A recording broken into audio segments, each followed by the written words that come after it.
चुनाव मैं नहीं लड़ा हूँ, पूरी घोसी की जनता और घोसी ही ने ही जीता है। हम तो केवल एक प्रतीक चिन्ह थे। हमको तो बीजेपी के सारे लोगों ने वोट दिया। ओपी राजभर हमारे मित्र हैं, अंदर से हमारी मदद कर रहे थे, तो बधाई पब्लिकली दिए थे, तो सब लोग जानते हैं।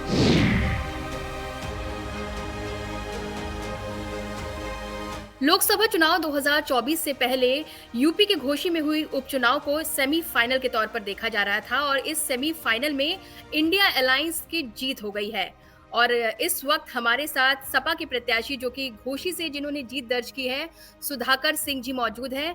सुधाकर जी नमस्कार, मैं हूं नैन्सी बाजपेयी और आपका एबीपी गंगा पर बहुत बहुत स्वागत है।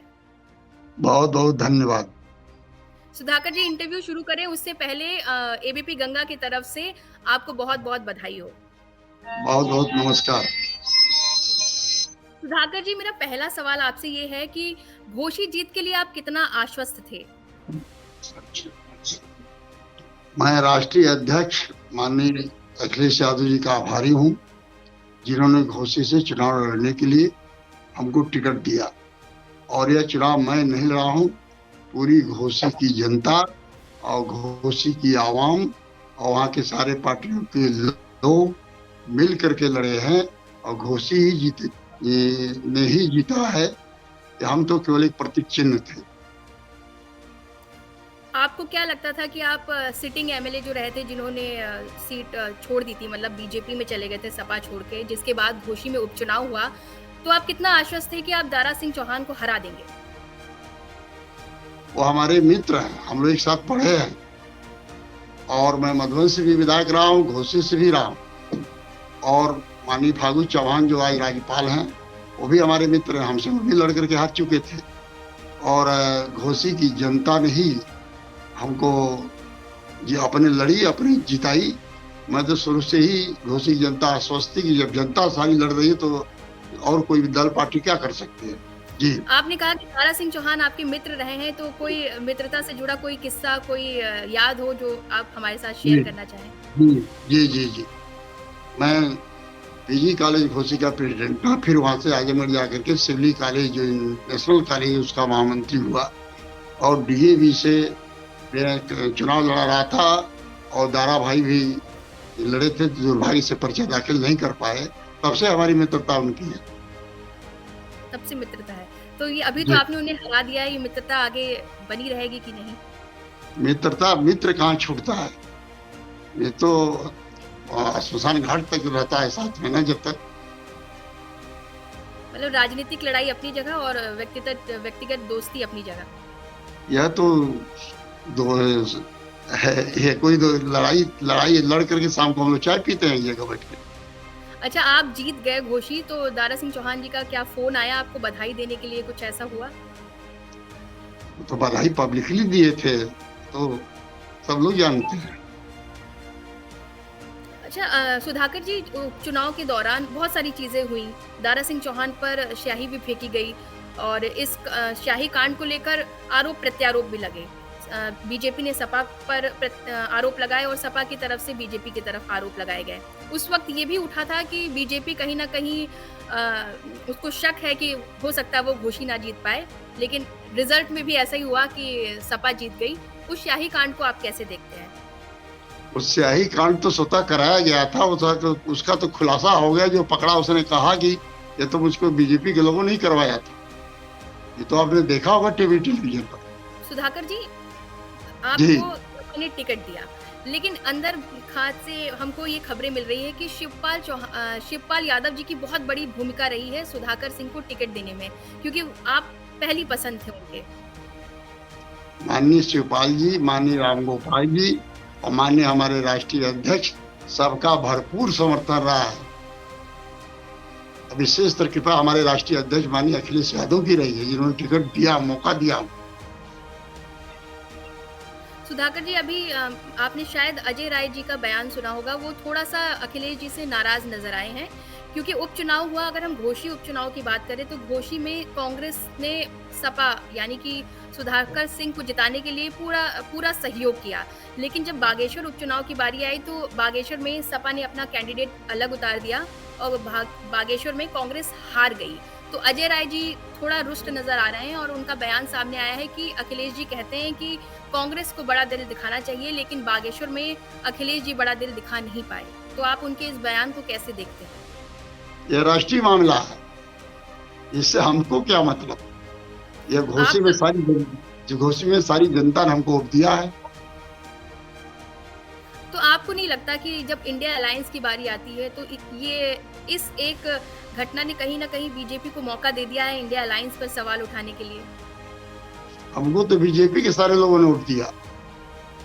आपको सारे बीजेपी लोग, सारे कार्यकर्ता हमारे साथ थे, सारी जनता हमारे साथ थी। जनता में बीजेपी भी तो है। तो आप कहना चाह रहे हो कि आपको जिताने में बीजेपी का भी बहुत बड़ा सहयोग रहा है? नहीं, जनता के साथ रहा है, चाहे किसी दल में कोई रहा हो, सबने हमारी मदद किया है। सुधाकर जी, शिवपाल यादव जी का एक बयान आया था सामने घोषी जीत के बाद। उन्होंने कहा था कि दारा सिंह चौहान और ओपी राजभर दोनों सपा के ही स्टार प्रचारक रहे हैं। इसको आप कैसे देखते हो? ओपी राजभर हमारे मित्र हैं, अंदर से हमारी मदद कर रहे थे। कैसे मदद कर रहे थे? अपने लोगों को अंदर से निर्देश दे दिए थे कि क्या करना है। अपना नेता भाषण करते रहते हैं, उसमें क्या दिक्कत है? लेकिन राजभर जी तो अभी बीजेपी के साथ हैं और घोषी उपचुनाव से पहले तक ऐसी चर्चाएं थी कि दारा सिंह चौहान और ओपी राजभर को मंत्री बना दिया जाएगा। लेकिन रिजल्ट आने के बाद हमने दारा सिंह चौहान को देखा कि वो बीजेपी मुख्यालय के चक्कर काट रहे हैं। तो आप इसे कैसे देखते हैं? क्या मंत्री बनेंगे कि नहीं बनेंगे, कि आखिर चल क्या रहा है? ये तो हम क्या बता सकते हैं? साधारण कार्यकर्ता मैं क्या बता सकता हूँ? ओपी अरे राजभर आप अंदर से मदद, तो आप विधायक हो गए। ओपी राजभर हमारी मदद अंदर से कर रहे थे।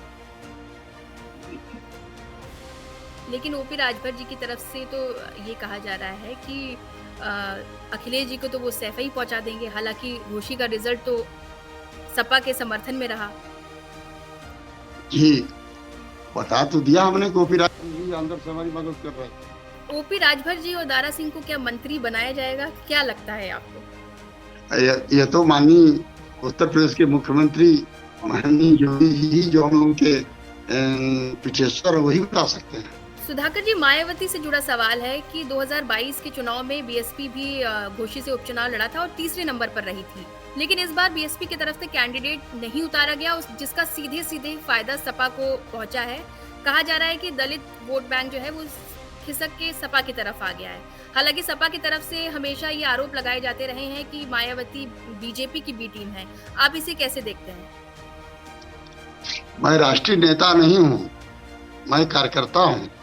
इसको राष्ट्रीय लोग ही बता सकते हैं, लेकिन हमको 95% दलित भाइयों ने वोट दिया है। अखिलेश जी पूरे चुनाव प्रचार के दौरान पीडीए फॉर्मूले का जिक्र करते रहे हैं। तो आपको क्या लगता है कि उनका पीडीए फॉर्मूला घोषी में हिट साबित हुआ है? अब माननीय अखिलेश जी हमारे राष्ट्रीय अध्यक्ष हैं, जो कुछ कहेंगे वो सत्य ही कहेंगे। और उनके प्रति वो कहे तो कल मैं इस्तीफा दे दूंगा। अखिलेश जी माननीय राष्ट्रीय अध्यक्ष का आदेश हो, पद क्या होती है हमारे अध्यक्ष के सामने? हम क्या अवकाश। अच्छा, घोषी उपचुनाव के दौरान एक छोटा सा बच्चा, जो कि जिसे मैं कह सकती हूँ कि सपा का सबसे छोटा कार्यकर्ता और अखिलेश जी का बहुत बड़ा फैन रहा है, उसका नाम नवरत्न यादव है। हमने देखा कि वो आपके साथ प्रचार में लगा रहा। एबीपी गंगा ने उससे भी बातचीत की थी। उसका कितना रोल रहा आपकी जीत में? उसका भारी रोल है और है भी, लेकिन खाना खाने गया नहीं, आपके सामने मैं पेश कर देता। अच्छा, यहाँ है, आपके साथ ही है? जी जी जी, हमारी उनसे बातचीत भी हुई थी और बहुत ही तेज तर्रार बच्चा है और अखिलेश जी का बहुत बड़ा फैन भी है। सुधाकर जी, घोषी की लड़ाई स्थानीय बनाम बाहरी रही। आप जीत गए। अब क्या क्या फैक्टर्स रहेंगे घोषी के विकास के लिए? आप क्या क्या करने वाले हैं? मैं लोकतंत्र से नहीं हूँ। 1975 में काफी दिनों तक मैं आपातकाल में जेल रहा हूँ। मैं 8 दर्जन कॉलेजों का प्रेसिडेंट और मंत्री रहा हूँ। 42 वर्ष से राजनीति करता हूँ और मैं पूरे पूर्वांचल की जर्रे जर्रे को मैं जानता हूँ। सारे लोग हमको बहुत मानते हैं, हर वर्ग मानता है, हर समाज मानता है। सारे लोगों ने मदद किया, मैं चुनाव जीत गया। इस वक्त हर कोई जानना चाहता है कि सुधाकर सिंह, ओपी राजभर और दारा सिंह को लेकर क्या कुछ कहेंगे, क्योंकि प्रचार के दौरान और वोटिंग से पहले तक बहुत तू-तू मैं हुई, आरोप प्रत्यारोप रहे। तो हर कोई जानना चाहता है कि जीत के बाद सुधाकर सिंह का ओपी राजभर और दारा सिंह को क्या जवाब है?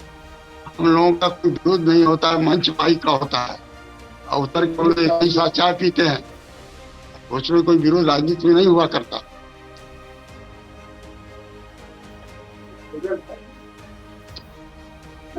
सुधाकर जी एक आखिरी सवाल मैं इंडिया अलायंस से पूछना चाहती हूँ। जैसा कि उपचुनाव में हमने देखा कि चूक हुई, बागेश्वर में चूक हुई, बागेश्वर में कांग्रेस और सपा ने साथ मिलकर चुनाव नहीं लड़ा, जिसका रिजल्ट ये रहा कि कांग्रेस वहां पर हार गई। लेकिन अगर मैं घोसी की बात करूं तो घोसी में गठबंधन ने साथ मिलकर चुनाव लड़ा और उसका रिजल्ट गठबंधन के लिए सकारात्मक रहा।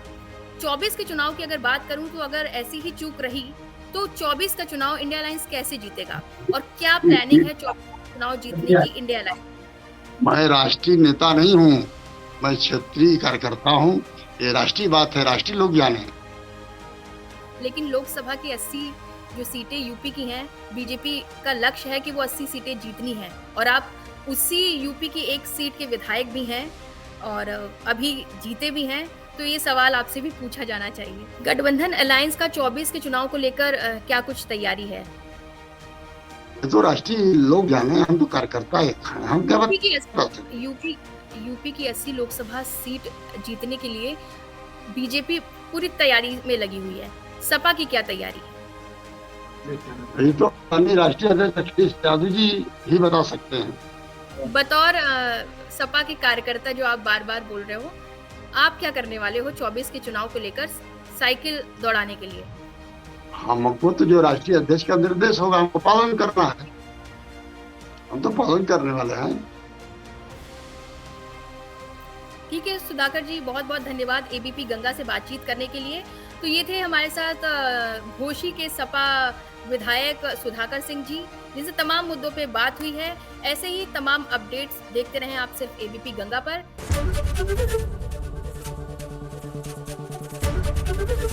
एबीपी गंगा, खबर आपकी, जुबान आपकी।